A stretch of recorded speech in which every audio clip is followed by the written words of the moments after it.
strange, truly unexplainable things started happening in our home. That trip to the old woman's place was probably our last hope at salvaging anything close to a normal life. It was my neighbor, Aunt Valerie, who told me about her. Valerie and I had become friends the day we broke ground on our country house. But this story, this isn't your typical haunted house tale you see in horror movies, where a young couple gets a suspiciously cheap deal on an old house, moves in, and boom, light bulbs explode, dishes break, doors creak. And then, surprise, someone died there years ago, and now their ghost is throwing a tantrum.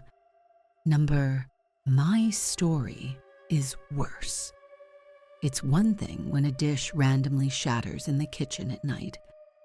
It's a whole other thing when a gas valve opens on its own, and your child, freshly fallen from the stairs, screams in sheer panic, insisting someone pushed him, not tripped, not slipped, pushed. At first, we tried to explain it away. Forgetfulness, coincidence, maybe even our cat, Rusty. But things escalated. Coincidences stopped feeling coincidental. "Do you think she can help?" my husband Eric asked, turning the wheel onto a rough, overgrown dirt road. "All we can do is hope," I exhaled. "What did Valerie say about her?" "She said the woman has a gift, helps people, heals diseases, even the kind doctors give up on." I shrugged. "Honestly, I don't know how that's even possible." "Well, if she's healing illnesses, how's she supposed to help us? We're healthy. Thank God." "It's not about health," I said. "She clears bad energy, curses, evil eyes. Even if she can't fix it, maybe she can tell us what the hell is going on." "You keep saying sell the house and move, but what if it's not the house at all?" "Yes, I hear ya," he nodded. We'd reached a patch of forgotten land, old shacks leaning like they were moments away from collapse. But still, worn paths, parked cars, signs of life. Then, we saw it. A small, almost cozy house, whitewashed walls, moss crawling over the roof. The number 15 dangled from a crooked gate. Eric parked the car. I gently shook our son awake. He'd been sleeping in the back seat the whole ride. "She doesn't take money," I told Eric. "What? She helps people for free?" "Apparently so. Valerie said we should bring her some food at least. Fresh bread for sure." "There's still people like that," Eric murmured, opening the rusty gate. The old woman sat on her porch like she'd been waiting just for us. Or maybe she was just out for air. Who knows? She wasn't supposed to know we were coming. Or did she? A small, hunched lady-odd in worn clothes and a bright red scarf greeted us with eyes that looked straight through skin and into soul. "Come inside, quick," she said. "It's cold." And she was right. It felt nothing like summer. We entered. The air hit us with a sharp herbal scent. Everywhere we looked, icons, holy figures, watching. She shut the door behind us and sat, and then, calmly, "Something dark brought you here." She knew, somehow. "I need to know everything," she said. "From the beginning. What's happening? Who you talked to? Where you went?" She brewed us something, then sat again, waiting. "It started with one incident," I began. "That night I'd woken to a strange sound from our son's room upstairs. It was like electrical buzzing, loud and sharp. When I got there, I saw smoke curling from the outlet near his bed. It was sparking violently. And yet, he slept peacefully, unharmed. The next morning, Eric checked everything. The outlet worked fine. No smell, no damage, nothing.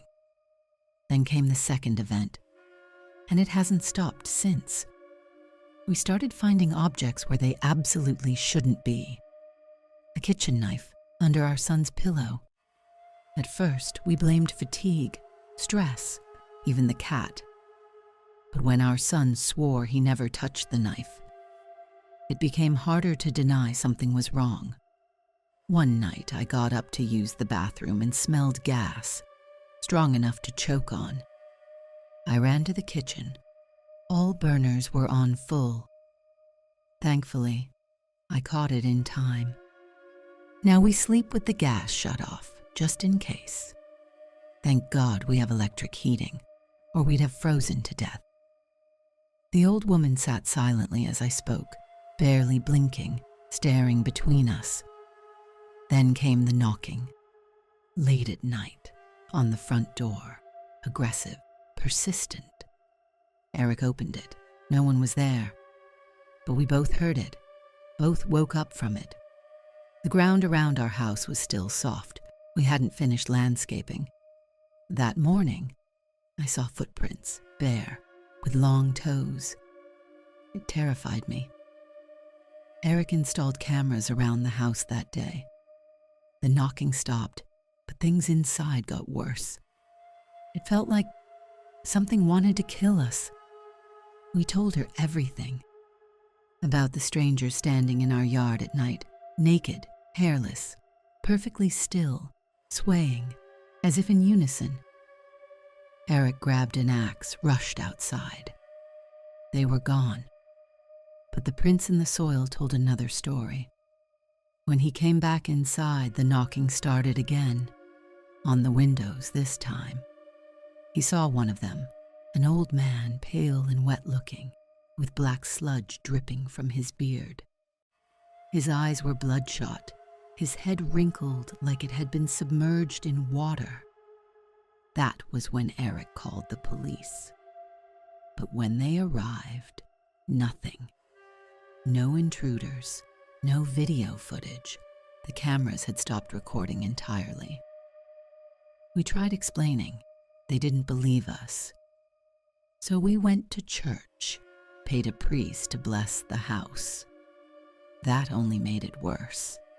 That night, everything unraveled. Our son fell down the stairs, or rather, something pushed him. He was headed to dinner. Then suddenly, he flew. He only had bruises, but the fear in his eyes was worse. He insisted someone shoved him from behind. Our cat, Rusty's, he usually comes and goes freely. But that night, before bed, I heard glass crack. Looked outside. Something had been thrown at the window. It was Rusty, but not like we remembered him. His body, hollow, stuffed with straw and grime, like a scarecrow. We called the police again. Same routine. They asked questions, looked around. No one saw anything. Then Valerie came by. We told her everything. She's the one who sent us to the old woman. After hearing it all, the old woman finally spoke. Whatever is after you, it isn't human, she were still, she said. Maybe once, but not anymore. Eric demanded to know what that meant. But she walked into another room, muttering something in a language I didn't know. When she returned, she carried an icon, old, faded. She began chanting, walking in circles, holding it close. Then, it fell, and the icon changed. The face on it darkened, warped, as if corrupted right in front of us. I nearly fainted. Eric held me up. The child was crying, the old woman choking on words. The room trembled. Prayers dissolved into chaos. 10 minutes of madness. Then she collapsed into the chair and whispered, "I'm sorry, I can't help you. This evil is too strong." We didn't argue, just left the food and drove off. No one spoke a word the entire way home. That's when I noticed something strange in the rearview mirror. Our son, staring, pale, silent, like he wanted to say something, but couldn't. When we reached the house, Eric opened the gate, and I froze. Footprints everywhere, hundreds of them, all around the yard, like a ritual, like they'd gathered. And inside, it was like a storm had torn through. Furniture overturned, toys broken, clothes scattered, even flower pots smashed. We just stood there, silent, confused. Finally, our son whispered, "Period. It's my fault." I stared at him. "What did you say?" "It's all my fault." Eric knelt beside him. "Why would you say that, buddy?" Our son took a breath, then told us everything. About the old church on the edge of the neighborhood. Abandoned, hidden in the woods. He'd gone there, with his friend. Found a door, like a hatch, in the ground. They went inside. It was dark, cave-like. They didn't see much, no flashlights. But when they left, they heard something, deep, inhuman. A voice that didn't sound right. They ran home, never told anyone. But it had followed them. Everything that happened had happened to his friend's family, too. We planned to meet with them in the morning, figure things out. But that night, it came again.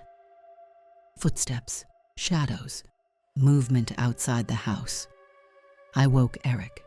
We both saw one, crawling up the wall. Its limbs clung like suction cups. It scaled the wall toward the second floor. Eric screamed, "Derek!"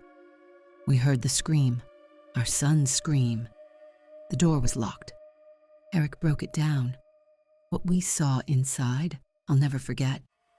They were there, those things, holding our child, tearing into him. Blood everywhere. I hit the lights. Eric attacked. They fled. Our son didn't make it. And the next day, his friend was gone too.